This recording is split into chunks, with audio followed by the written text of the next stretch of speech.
Hai, kalian sedang berada di Pomasa, podcast mahasiswa UNESA. Halo, perkenalkan namaku Safira Aulia Hidayat, mahasiswa S1 Prodi Pendidikan Guru Sekolah Dasar, Fakultas Ilmu Pendidikan, Universitas Negeri Surabaya. Podcast kali ini saya berkesempatan untuk mewawancarai dua narasumber guru hebat. Beliau telah berkecimpung di dunia pendidikan lebih dari 10 tahun. Penasaran dengan narasumbernya? Yuk ikutin. Pertama kita yaitu Ibu Rahma, guru kelas 5 SD, mengajar di SD Negeri 2 Gelam yang sudah mengajar selama lebih dari 20 tahun. Penasaran dengan pengalaman beliau mengajar? Mari kita ikuti bersama. Halo semuanya, kali ini kedatangan narasumber dari guru PKN di SD Negeri 2 Gelam, yaitu Bu Rahma. Ya. Selamat sore Bu Rahma. Selamat sore Mbak Kira. Mau tanya nih Bu, Ibu Rahma ini sudah berkecimpung di dunia pendidikan sudah berapa tahun nih Bu? Saya mulai mengajar di SD tahun 1997. Tepatnya waktu itu di SDN Permisan, Kecamatan Jabon. Kemudian saya mutasi di SDN Gelam 2 mulai tahun 2008 sampai sekarang. Jadi saya sudah jadi guru selama kurang lebih 26 tahun. Ya, 26 tahun. Lama banget Bu ya. Pengalaman pertama mengajar Bu, masih ingat Bu gimana rasanya? Pengalaman pertama mengajar waktu itu saya masih lulus kuliah PGSD dari UNESA itu. Setelah 2 tahun saya lulus, saya waktu itu tidak langsung jadi guru di sekolah. Saya mengajar di bimbingan di Surabaya. Kemudian waktu itu saya itu ikut proyek, jadi ada pengangkatan lewat kampus, jadi pemberkasannya di kampus, kemudian diserahkan ke Dinas Pendidikan Sidoarjo dan saya mendapat SK di Kecamatan Jabon. Kebetulan ya agak jauh dari rumah saya aslinya Kecamatan Taman. Pengalaman mengajar pertama tentu sangat berbeda dengan, walaupun satu Sidoarjo, kultur dan budayanya itu sangat berbeda dengan asli saya. Saya aslinya ya di perkotaan. Kemudian saya ditempatkan di daerah yang dekat dengan tambak. Jadi anak di sana itu masih kental sekali budayanya dengan tambak. Untuk sebenarnya masalah kecerdasannya anaknya cerdas-cerdas, cuma masalah budaya belajar itu masih kurang. Kesadaran pendidikannya penduduk S4 itu masih kurang. Kalau masalah kecerdasannya anaknya bagus-bagus, yaitu perlu peningkatan dengan dorongan agar mereka itu sadar bahwa pendidikan itu sangat penting untuk mereka sekarang dan ke depannya. Yaitu pengalamannya itu gini, kalau di sana itu anak itu ngajar, sekolah itu 2 Mbak, jadi sekolah SD sama MI. Kebanyakan mereka rangkap 2, yang MI-nya itu dinia aja, agama saja. Jadi kalau sudah adzan zuhur, mereka itu wis gopo minta pulang. Padahal kalau nurut kulum itu kan sampai misalnya jam 12 itu, setengah 12 sudah kayak gitu. Karena kita juga waktu itu mengikuti kebudayaan sana ya, diikuti, jadi berjalan dua-duanya. Kalau pengalaman paling menyenangkan Bu saat menjadi guru? Kalau pengalaman paling menyenangkan itu banyak sekali. Anak-anak itu kalau sama kita itu seperti orang tuanya sendiri, jadi mereka itu sangat sayang. Pada waktu di sana ataupun di sini, misalnya saya ulang tahun, itu sangat perhatian, saya diberi hadiah atau surprise lah, ucapan paling enggak itu, walaupun dengan hadiah yang sederhana karena masih tingkatan SD, tapi tidak memandang hadiahnya, perhatian dan kasih sayang itu yang sangat menyentuh di hati saya pada waktu saya ulang tahun atau hari guru. Itu mereka sangat perhatian sekali. Kemudian kalau anak-anak itu kita beri nasihat atau pelajaran itu nurut, rasanya itu di hati itu senang sekali. Tidak ada guru yang menyenangkan selain keberhasilan dan anak-anak yang punya etika. Kemudian kalau anak-anak itu kita beri nasihat atau pelajaran itu nurut, rasanya itu di hati itu senang sekali.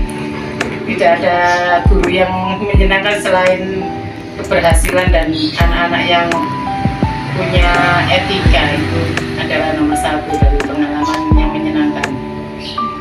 Pengalaman pendidikan yang mungkin ada dalam menjadi guru.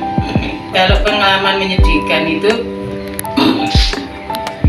kalau melihat anak-anak yang tidak mau menurut gurunya, sudah diberitahu masih tingkah lakunya tidak sopan itu, terus kemudian ada yang berkata-kata kotor, kemudian tidak mengikuti aturan sekolah, disuruh bolosan, itu ada aja di kelas itu anak yang kayak gitu, nggak mau aturan, nggak pernah dibawa, bolos tanpa pemberitahuan, bahkan orang tuanya juga kadang-kadang nggak kurang memperhatikan anaknya. Itu kita juga ikut sedih dengan keadaan kayak gitu. Kalau lebih tahu ini Bu Rahma ini guru di kelas tinggi apa rendah? Untuk saat ini saya mengajar di kelas 5, masuk kelas tinggi. Kelas tinggi. Itu masih ada pelajaran Pancasila enggak, Bu? Iya, ada di kelas 5 untuk pelajaran PKN itu dalam 1 minggu itu ada 2 jam mata pelajaran. Kebetulan kalau di kelas saya beri pada waktu hari Kamis. Respon anak-anak tentang pelajaran PKN itu gimana, Bu? Excited atau bosan? Oh, anak-anak pada waktu pelajaran PKN ya menanggapi dengan senang, asalkan kita itu dalam mengajarkan itu tidak hanya monoton profesional, kita harus mempunyai variasi dalam metode atau model pembelajaran, mereka akan cukup senang. Kalau mengenai tentang perbedaan gitu, Bu, di kelas apakah ada perbedaan? Iya, jelas, karena di Gelam itu masyarakatnya itu heterogen dan kebanyakan mereka itu dari perumahan jadi pendatang, jadi nggak sama adatnya ataupun bukunya berbeda-beda. Kemudian agama, kalau di kelas saya itu ada mayoritas Islam, ada Kristen, ada Buddha, jadi ada perbedaan juga mungkin asal daerahnya. Tidak ada pertengkaran, Bu, untuk perbedaan. Untuk selama ini di kelas saya itu anak-anak itu walaupun ada 3 agama, mereka tetap bisa rukun, saling toleransi, saling menghormati. Itu kalau di kelas saya. Itu kalau musyawarah, Bu, masih diterapkan di kelas dengan baik atau sudah tidak ada? Oh ya, sangat kami terapkan. Mulai awal saya masuk itu anak-anak saya beri untuk membuat kesepakatan kelas. Kesepakatan kelas itu jadi anak-anak saya mintai pendapat tentang aturan-aturan kelas itu, nanti kita tulis bersama, kita sepakati, dan nanti kita jalankan bersama. Kemudian pada waktu pemilihan pengurus kelas itu kita juga melalui musyawarah mufakat. Saya adakan seperti pemilihan tapi kecil-kecilan, nanti saya tulis beberapa calon, nanti kita voting. Jadi musyawarah mufakat dan diskusi itu sangat kami terapkan di kelas, bahkan di pelajaran kerja kelompok atau apa. Masih sering, Bu, ya? Iya, sering. Tantangan untuk mengajar, Bu, di era zaman globalisasi seperti ini kan anak-anak sudah kenal dengan gadget. Bagaimana, Bu? Apakah sama tantangannya dengan saat Rahma pertama kali mengajar atau sangat jauh berbeda? Oh iya, itu merupakan tantangan perkembangan zaman yang harus kita ikuti. Ya jelas berbeda pada waktu saya dulu mengajar. Di awal-awal di desa lagi tidak ada internet, jadi sumber belajarnya itu kebanyakan dari buku dan dari televisi saja. Kalau sekarang dari gadget, anak-anak bisa browsing Google. Tentu kita harus mengimbangi dan mengikuti perkembangan zaman, jadi supaya tidak jadi guru yang ketinggalan zaman. Jadi tapi tetap mengutamakan norma-norma dan tidak lepas dari itu. Jadi internet, gadget itu kita harus bisa menyaring mana yang baik kita laksanakan, kita tiru, mana yang buruk jangan ditiru. Terakhir Ibu, pesan-pesan bagi teman-teman mahasiswa yang nantinya akan menjadi guru. Pesan-pesan dari Bu Rahma.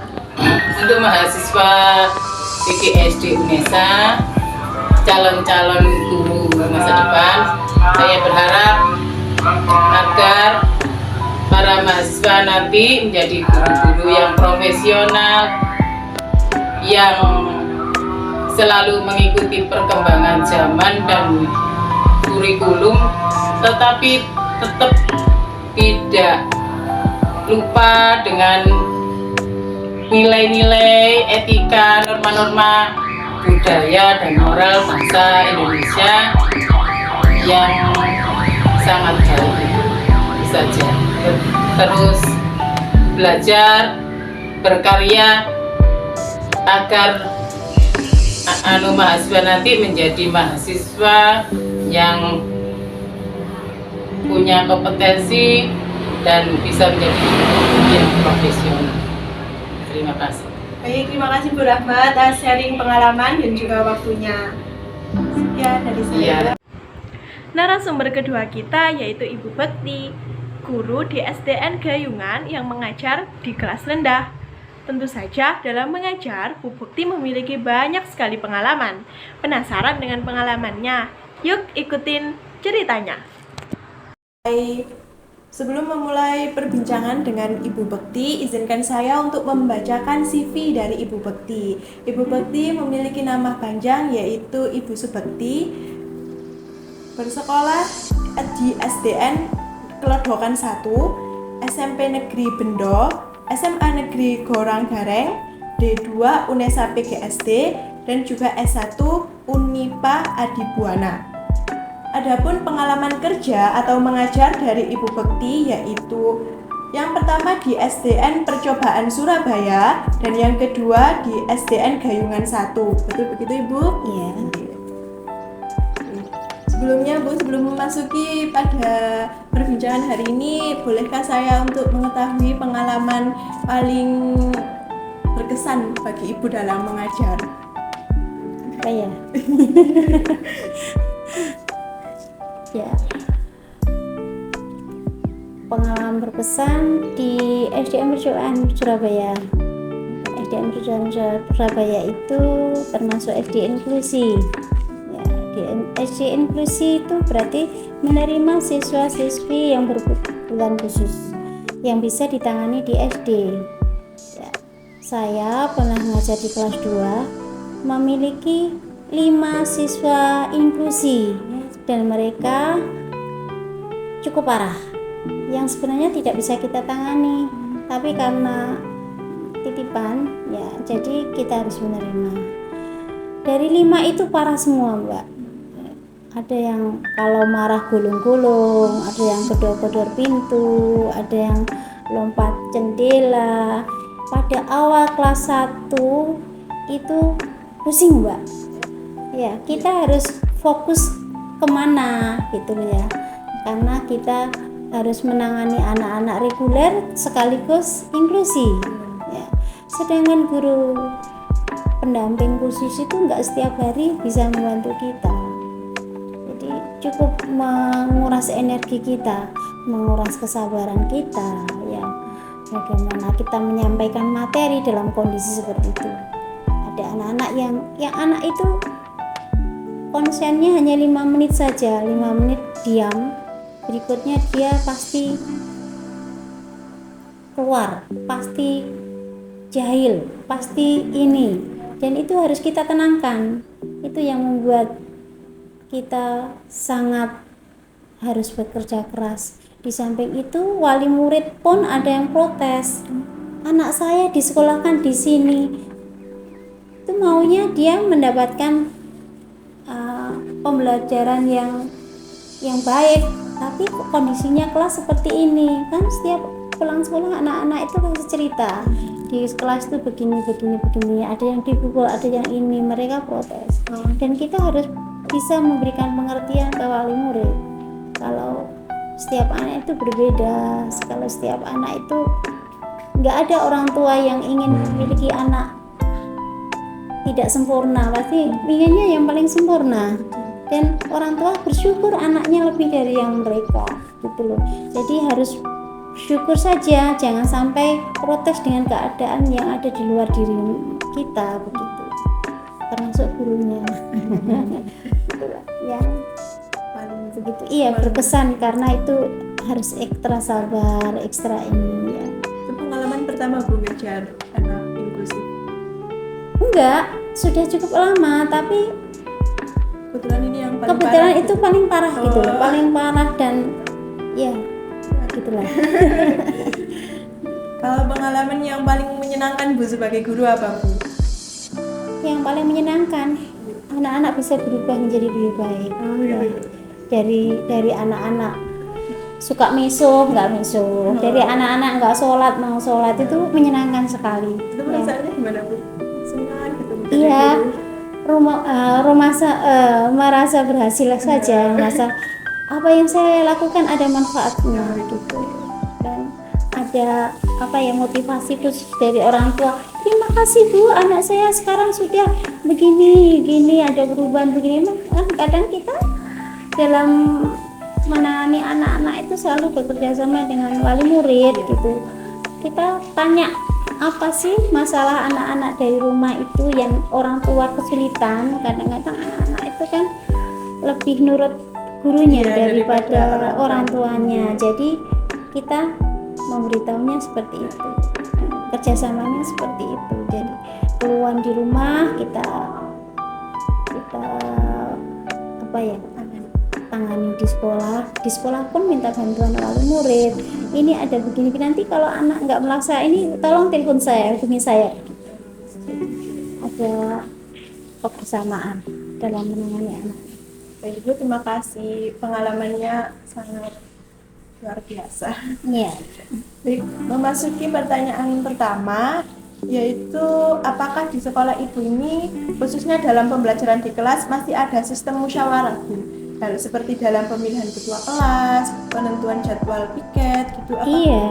Iya, selalu ada. Tidak hanya penentuan jadwal piket ataupun menentukan pengurus kelas ya, tetapi juga menentukan aturan di kelas. Tata tertib kelas pun dilakukan dengan diskusi. Jadi tata tertib kelas itu yang menentukan anak-anak.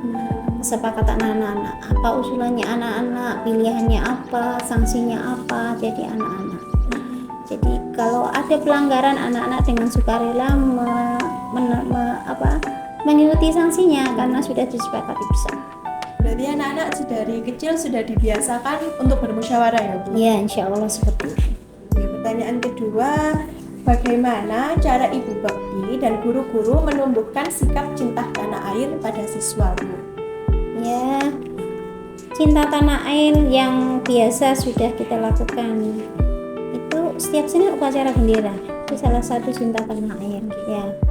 Mereka mengikuti upacara dengan tertib ya, pengamalan sila Pancasila yang ketiga ya. Kemudian memilih produk-produk dalam negeri, baik itu makanan, pakaian ya.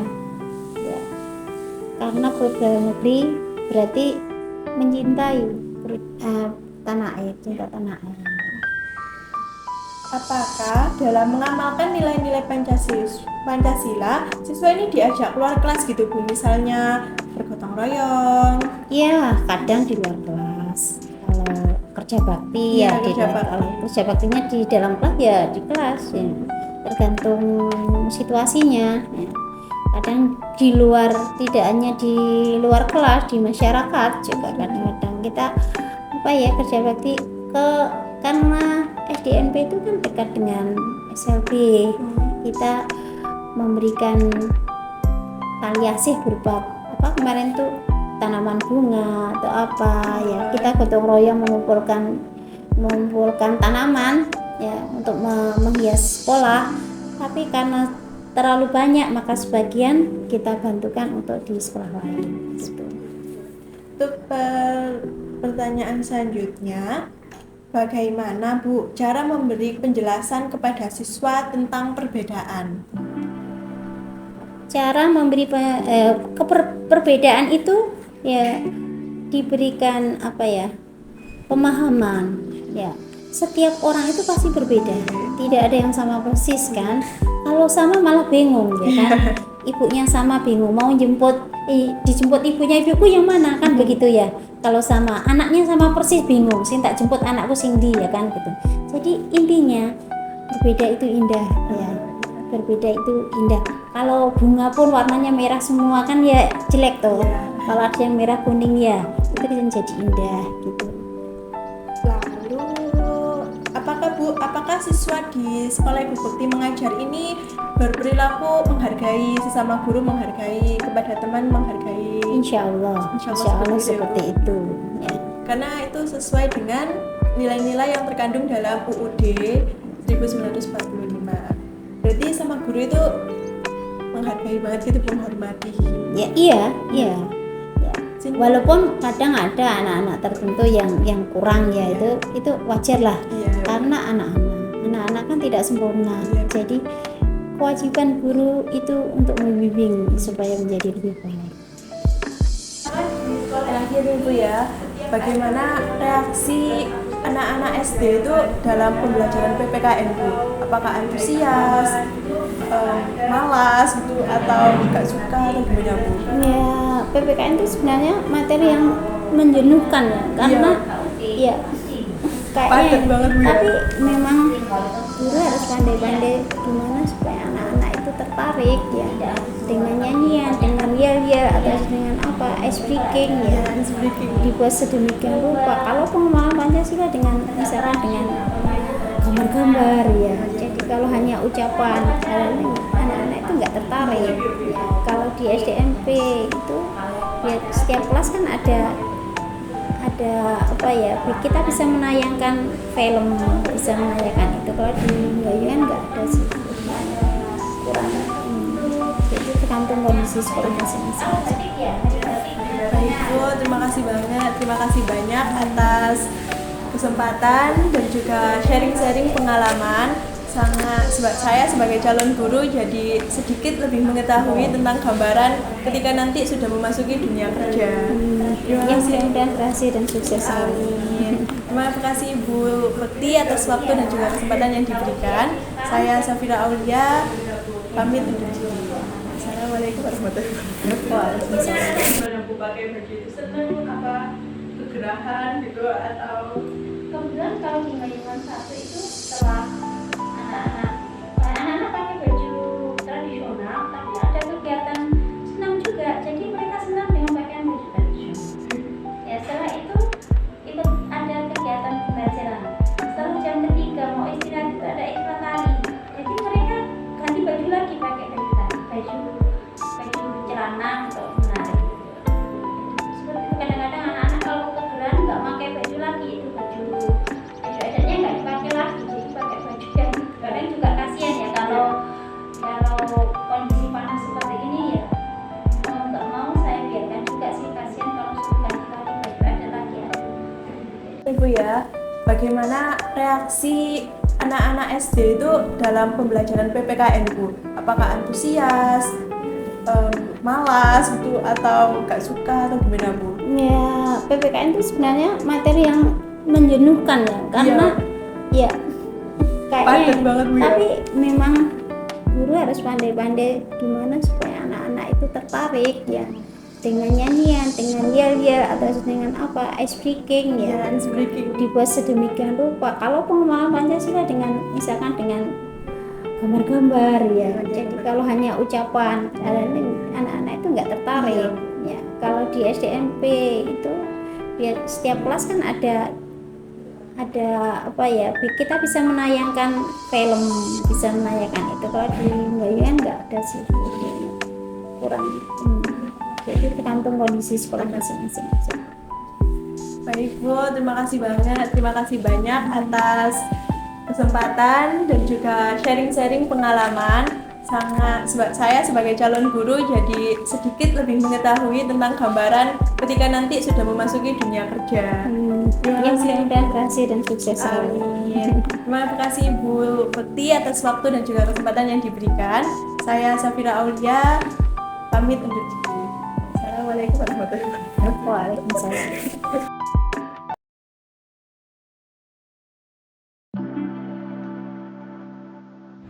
Eits, sebelum podcast ini diakhiri, teman-teman PGSD UNESA dapat salam loh dari alumni mahasiswa PGSD UNESA, yaitu Ibu Rahma.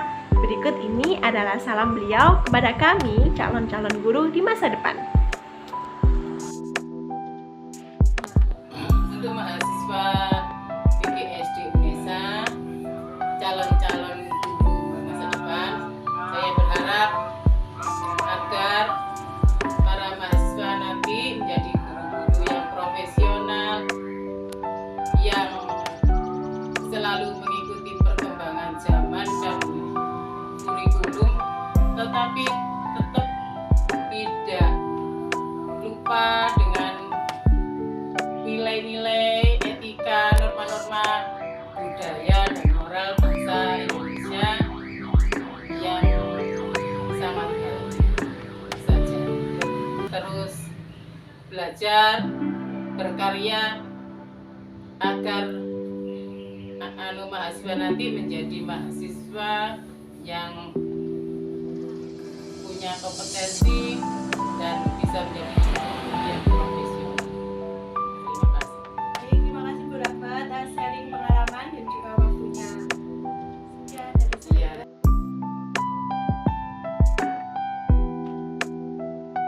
Implementasi Pancasila di SD Negeri Gelam dan juga SD Negeri 1 Gayungan dilaksanakan dengan sangat baik. Mereka masih menggunakan sistem musyawarah untuk menentukan jadwal kelas, piket, kepengurusan kelas, dan juga tata tertib di kelas. Hal ini sesuai dengan implementasi sila keempat Pancasila. Tak hanya itu, kebebasan beragama dan toleransi antar umat agama di SD negeri tersebut berjalan dengan sangat baik. Hal ini sesuai dengan implementasi sama Pancasila. Di SD tersebut tidak pernah terjadi pertengkaran atau rasisme terhadap teman-teman mereka yang berbeda agama. Semua masyarakat yang ada di lingkungan sekolah, baik dari kepala sekolah, guru, dan juga peserta didik di SD Negeri 2 Gelam dan juga SD Negeri 1 Gayungan berperilaku saling menghormati dan menghargai. Mereka juga bertoleransi kepada siapapun yang berbeda agama, suku, ras, dan juga warna kulit. Selain itu, di SD Negeri 2 Gelam maupun di SD Negeri 1 Gayungan, mereka mewajibkan peserta didik untuk memakai pakaian adat. Hal ini sebagai bentuk usaha menumbuhkan rasa cinta tanah air kepada peserta didik. Tak hanya itu, pada peringatan Hari Pahlawan, mereka diwajibkan untuk memakai baju perjuangan. Hal ini diupayakan untuk peserta didik mengingat jasa para pahlawan.